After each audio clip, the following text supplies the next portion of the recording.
Salam sejahtera dan selamat bertemu kepada semua. Nama saya Ramalingam Rajamanikam daripada Fakulti Undang-Undang Universiti Kebangsaan Malaysia. Saya akan membentangkan topik mampukah kanak-kanak merogol mengikut Undang-Undang Malaysia. Para pendengar yang budiman, jenayah seksual merupakan jenayah yang banyak dilaporkan di peringkat antarabangsa dan juga di negara Malaysia.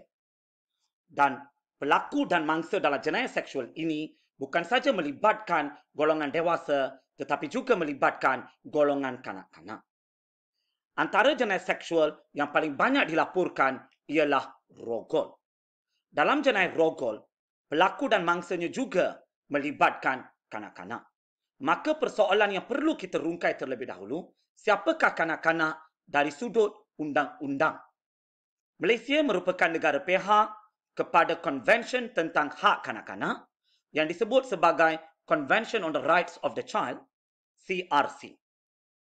Dalam perkara 1, CRC, dengan jelas dinyatakan bahawa kanak-kanak ialah seseorang individu yang berumur bawah 18 tahun. Tarifan CRC ini juga diperuntukkan dalam Akta Kanak-Kanak 2001, iaitu suatu akta yang digubal di Malaysia bagi tujuan kebajikan dan melindungi kanak-kanak. Seksyen 2 dalam Akta Kanak-Kanak 2001 dengan jelas memperuntukkan bahawa kanak-kanak ialah individu yang berumur bawah 18 tahun. Sekaligus Akta Kanak-Kanak 2001 ini sejajar dengan CRC. Tarifan kanak-kanak dalam Akta Kanak-Kanak 2001 ini telah disahkan oleh mahkamah dalam pelbagai kes yang dikemukakan di mahkamah. Antaranya ialah kes pendakwa raya melawan tiwis anak lelaki Sasha Kumar dan satu lagi yang diputuskan pada tahun 2020 dan kes Zurami Bacok melawan pendakwa raya yang diputuskan pada tahun 2013. Dalam kedua-dua kes ini, mahkamah mengesahkan bahawa kanak-kanak ialah seseorang individu yang berumur bawah 18 tahun di Malaysia. Oleh itu, adalah jelas bahawa kanak-kanak ialah individu yang berumur bawah 18 tahun. Dalam konteks ini, mari kita rungkai pula persoalan sejauh manakah kanak-kanak di bawah umur 18 tahun ini boleh disabitkan kerana merogol kanak-kanak ataupun orang lain. Rogol dari segi undang-undang ialah suatu persetubuhan antara lelaki dengan perempuan.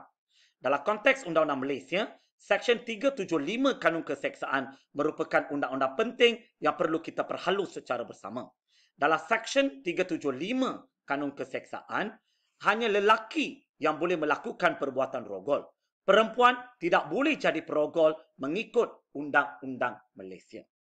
Dan persoalan yang perlu kita tautkan dalam perbincangan ini ialah sejauh manakah kanak-kanak boleh dikaitkan dengan jenayah rogol. Dalam aspek ini, dua undang-undang perlu kita perhalus.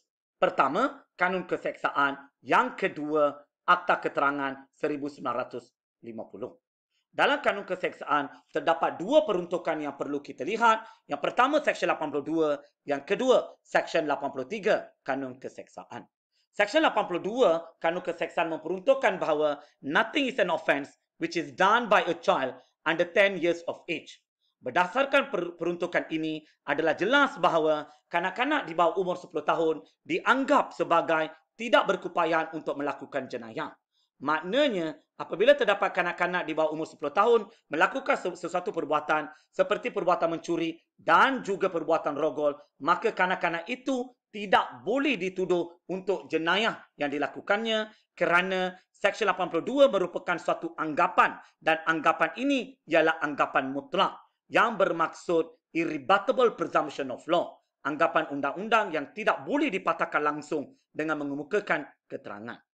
Dalam hal ini, kanak-kanak mempunyai imuniti kekal daripada apa-apa liability jenayah termasuk liability untuk jenayah rogol. Maka, apabila seorang kanak-kanak di bawah umur 10 tahun melakukan persetubuhan atau melakukan perbuatan rogol, kanak-kanak tersebut tidak langsung boleh dituduh bagi jenayah rogol. Inilah ruang lingkup Seksyen 82. Beralih pula kepada skop Seksyen 83 Kanun Keseksaan. Berbeza dengan Seksyen 82, Seksyen 83 pula memperuntukkan bahawa kanak-kanak yang berumur antara 10 hingga 12 tahun boleh dipertanggungjawabkan terhadap suatu kesalahan jenayah jika kanak-kanak itu mempunyai kematangan yang mencukupi, sufficient maturity, untuk memahami sifat dan kesan perlakuannya pada masa dia melakukan jenayah tersebut.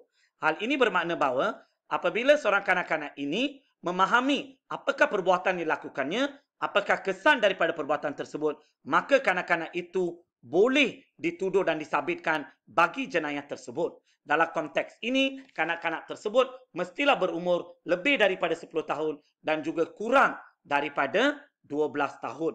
Dan ruang lingkup tersebut ialah antara 10 hingga 12 tahun. Seksyen 83 ini juga membangkitkan satu anggapan.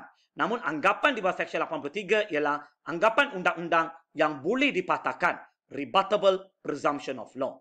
Berbeza dengan Seksyen 82, tidak ada keterangan yang boleh dikemukakan untuk mematahkan anggapan di bawah Seksyen 82.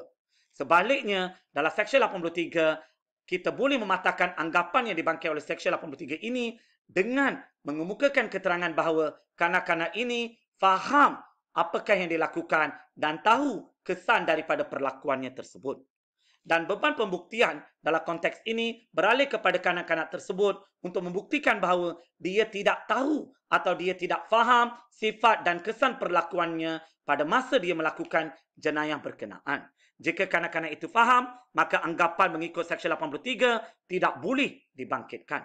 Dalam konteks rogol, sekiranya kanak-kanak itu faham apakah yang dia lakukan, itu ialah rogol dan kesan perbuatannya itu, maka kanak-kanak itu boleh dituduh dan disabitkan mengikut Seksyen 83.